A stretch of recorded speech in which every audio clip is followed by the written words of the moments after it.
nwere ego mama m wee sị na m ga-eso ụmụaka wee jee na-erote akpụ n'ubi.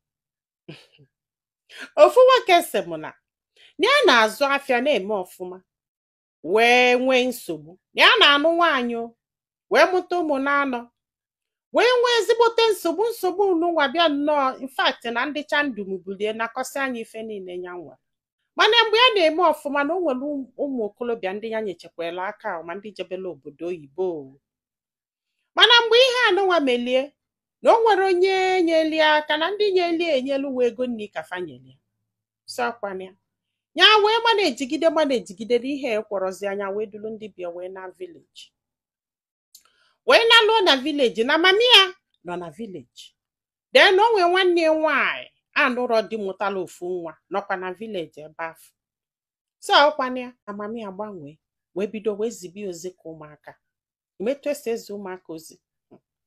Ọ pụta ụtụtụ ọkpọ ọnya sị anya jee ka o rote akpụ n'ubi ya dulu ụmụaka medi ya na ya na-agbọbi ka o jee rote akpụ n'ubi ya na-eje si ọ si ọhụrụ na mmiri adọrọ ya ji eke achụọ mmiri mara na-ezizi ụmụ nkili nkuzi a na-ezi ụmụaka na-agwụ okwe n'ihe a na-ewutie ya wee bido wee kpọba mami ya asị ya jesie dị ozi ya na-egbu emili na ife ya ji eje dị ozi bụ maka na nwunye ka mụsịrị nwa ọfụ, if not na ozi enyi ụdị ozi afọ ya si nwunye ya jebie. Mana ya na-afụta na mami ya na-afụtazi adụka ya onye ada agba mbọ, ọ na-ewute mami ya na ya nata. Mana mgbe ya ji ego na ya na-emerụ nwaanyị a everything sọkwana ya na ya gbara na enweghị ego nwere ike ireduce to the point mami ya na-ezizi ozi ụmụ kilikili ozi a ga-ezi ụmụaka. Ọ n'ezie ya ga-eje rotesi akpụ afọ ya bata ọsị ọ mara na a ga-awụcha akpụ afọ awụcha papa ifugo nye soro na-awụcha akpụ ịmara si ọkwa na ihe anụnwa wee na-eme ya na-edi ihe a even na-esisie nri na a ga-enyesi mmadụ niile na mami ya ga-agba mbọ nyesie mmadụ niile nri bifo onye nyanwa sakwana ya ewee nọgide wanga enya nyere aka wee jebe obodo oyibo wee kpọọ ya na fon wee jugide esi ya wee nwetie ya wee kọbalị akọsialị ya ọsị anya don't worry ka a na-akọla anyị akụkọ ọkịta na ya nọzi obodo oyibo na ya na-eme ọfụma na ịga bụrụ problem. Mana ọ bụ ya ka ekwere ka agbaghala mami ya ihe anụnwa o melie na ụmụnne ndị ọzọ na-enyekwala mami ya aka. Ọ bụrụ like nọọsụ ọsị ya bụ ihe ji ego na be nne ya but na still ya na-ajụ onwe ya ọwụkene na emesiro wee nwee enyemaka from friends ya ọ ihe anụnwa ka mami ya ga-eji eme for the rest of his life. In fact na ya na-efil na-ege ka mami ya love na mami ya love ya na ya kọsiala anyị ihe a pass through na anyị ama nkwe. Mana o nwezila ebe nsogbu nọ wee dị na nkịta anụnwa na mami ya na-akpụ ya na fonu na ya dị epik bọsị ya ga-epik na bọsị ya gara epik. Ịghọtago na mami ya na-awọnda ihe ya melie na ya agwasị gị esi a na-etu o sitiri tie mgbe ya nwere ego ya nata n'ụlọ na ya dọrọ happy ka a gwasịrị ya ife anwa na ya na-eche ka ama ma mami ya ọya si ya na ya dụ sọrị. Mana luo tata na mami ya ka sịrị ya na ya dụ sọrị. Mana ụmụnne ya na-ayọ ya na-asị anya gbaghalụzi anụ mama fa ya sị ya na ya gbaghalụgo mama fa ma ha na-asị n'eziokwu na ọ sị na ọ gbaghalụgo mana omume ọ na-emesi mama ha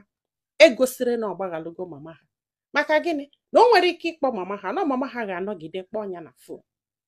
ya wee diketa ihe a na ihe ekwere ya wee kpọọ mami ya wee sị ya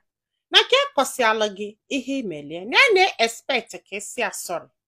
na ya na-eme expect ka isi asọrị maka na ihe imelie adịsịrọ mma. Unu amụ ihe mami ya gwara ya. Mami ya wee sị ya ya lie nsị ebe afọ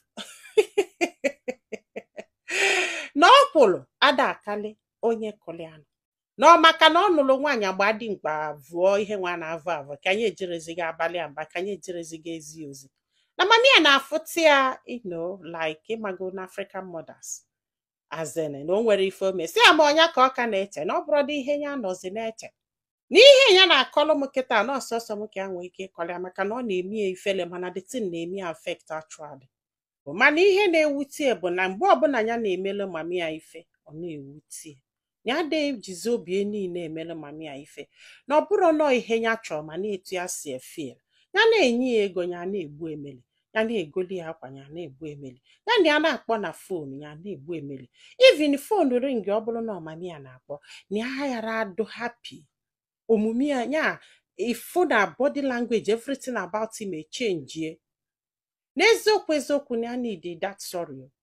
mana ya chọọ ka amala ihe ndị mmadụ lụ n'ife ya chọọ ịma bụ etu nwanya si efele na ma ọ dị right ka o nwere ihe ọzọ dị na ya ka etu nwanya si efele na etu ya kwesị ifeel